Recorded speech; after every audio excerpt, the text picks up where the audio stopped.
నిజం చెప్తున్నానోళ్ళ అసలు ఈ ఎండాకాలం లెక్కనే అనిపించలేదమ్మ నాకైతే. దంచే కాడికి మస్తు దంచింది ఎండ. ఇక కొన్నొద్దులకే మళ్ళా మాయమైంది. మళ్ళా సూర్య భగవానుడు వానదేవుడు దినాము షిఫ్టుల వారిగా వచ్చి ప్రతాపం చూయించుకుంటూ పోయేది. ఎండవానకాలం లెక్కనే కొట్టింది. సరే ఇక అది అట్లుంచితే ఇప్పటికి కూడా ఆడాడ వాన పడుతుందట కదా. పడితే వాడని కానీ రైతులే గోస పడతాండ్రు. అయితే ఇప్పుడు నైరుతి మబ్బుల ముచ్చట చెప్తా మీకు.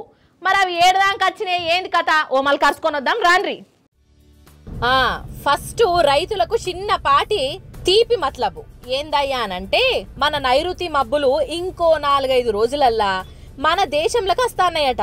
ఫస్ట్ కేరళం దాక్తాయి కదా, ఇక 24 కన్నా 25 కన్నా వస్తాయట నొల్లా. అసలు అయితే ఫస్ట్ 27కు వస్తాయి అని అన్నారు. కానీ వాటి జోరు చూస్తుంటే ముందుగానే వచ్చేటట్టున్నాయని ఇప్పుడు చెప్తాండ్రు.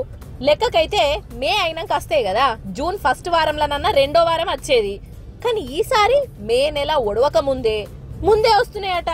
ఇక ఇంకో దిక్కు వానలు కూడా ఈ తాప మంచిగానే పడతాయి అని అంటాండ్రు వాతావరణ శాఖోళ్ళు. కానీ ఏం ఫాయిదానోళ్ళ, మన రైతులకు పెట్టుబడి పైసలు చక్కగా ఇస్తలేరాయే, పండించిన వడ్లను కొనేటోళ్లు లేరాయే, బోనసుల ఊసే తీస్తలేరాయే, ఎరువులు యాళ్ళకు అందుతలేవాయే. చూసినవా వాన యాళ్ళకు వడ్డా ఏం ఫాయిదా అన్నట్టే అవుతున్నది కథ.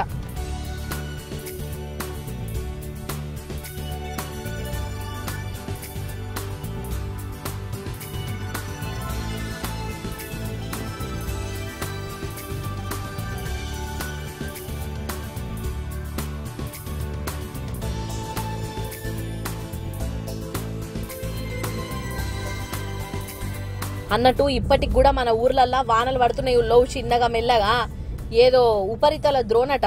ఇక ఆ ద్రోణితోని ఆడ వానలు పడుతున్నాయి. అటు ఆంధ్ర దిక్కు అయితే పెద్ద వానలే పడుతున్నాయి. ఇక ఇంకో దిక్కు బెంగుళూరు మునిగినంత పని అయింది. నిజమంటనోళ్ళ బెంగుళూరుల తక్లీఫ్ చూస్తుంటే నాకే పానం కలుపుకుమంటాంది. రోడ్లేవో చెరువులేవో ఏర్పడకుండానే ఉంటున్నది. కానీ ఈ తాప ఎండాకాలం మాయిల్నే ఒడిచినట్టు కొడుతున్నది కదా. ఏందో ఏమో పోన్రమ్మ రాను రాను ఈ వాతావరణం కాలాలు అన్ని మాయా బజార్ లెక్కనే ఎత్తాన్నాయి.